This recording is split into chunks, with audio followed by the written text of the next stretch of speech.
Hello everyone, Mrs. Roberts here. I'm back with Math Minders number 3. We're going to work your math brain. Subtraction problems. Finding the difference.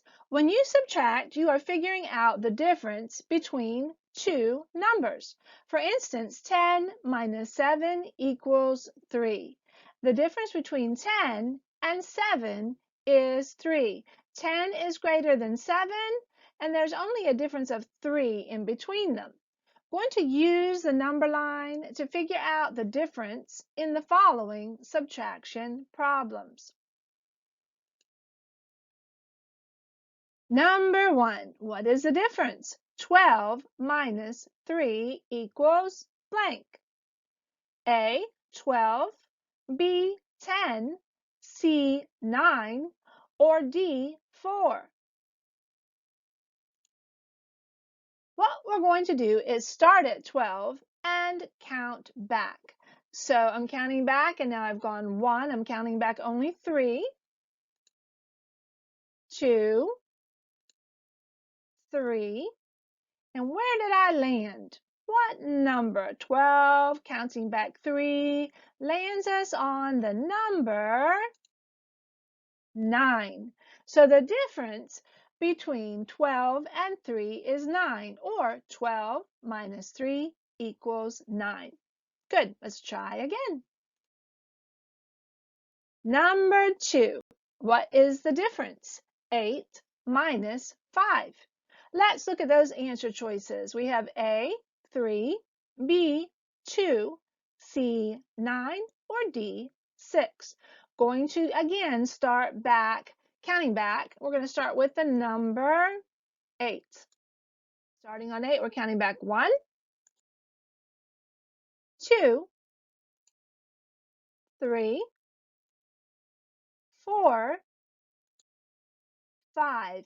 If you counted back from 8, 5 back from 8, you're going to end up on what number? What number are we on over here at the tip of this arrow? The number 3, correct. 8 minus, or take away, 5 equals 3. Great job. Let's try the next one. Number 3.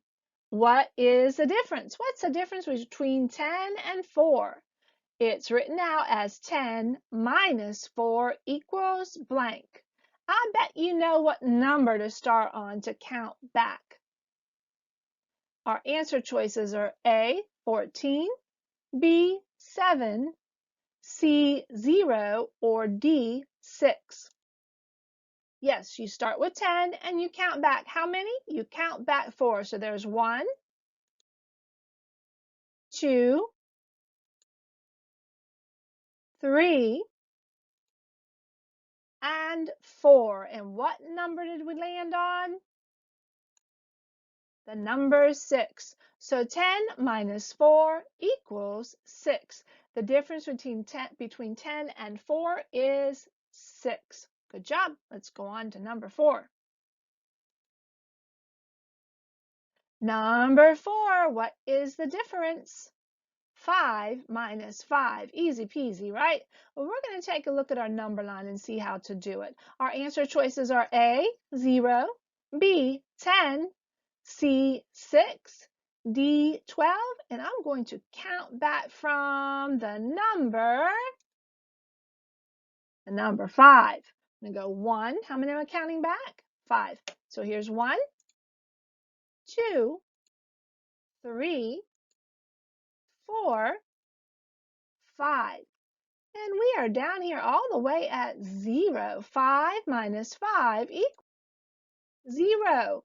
So there's 0 difference between 5 and 5, because if you have the same number, whether it be 5 and 5, and you take them away, you subtract them from each other, you're going to end up with 0. It could be 10 minus 10, you're going to end up with 0.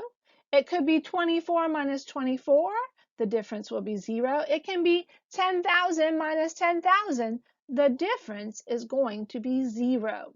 Okay, let's move to the last question, number 5. Here we have a word question, and we have blanks to fill in. So let's see how we're going to fill those in by reading the question. Try and read with me. Chris has 9 hats. He gives 2 away. How many hats does Chris have now? We know this is a subtraction problem because it says Chris gives 2 away, and then it asks, how many hats does Chris have now? What are we going to put in our first blank over here? How do we know what to subtract? Well, the thing of subtraction is you always want to put the greater of the 2 numbers in that first slot. So the greater of the 2 numbers is 9. So that is filled in with 9. We look at our word problem. He has 9 hats. He gives 2 away. I know my next number has to be a 2. So that's our math problem. 9 minus 2 equals hats. What number are we going to start on our number line? You're right. We're going to start from 9 and we're going to count back how many? I'm going to count back 2. So there's 1 and here's 2. So where did we land? When we counted back, we took 2 away from 9. We landed on 7. The answer to your question is 7. 9 minus 2 equals 7 hats. The difference between 9 and 2 is 7. Awesome job. All right, guys, good job today, and I hope to see you back again. I can hear your brains expanding from where I sit. Miss you guys. You guys take care.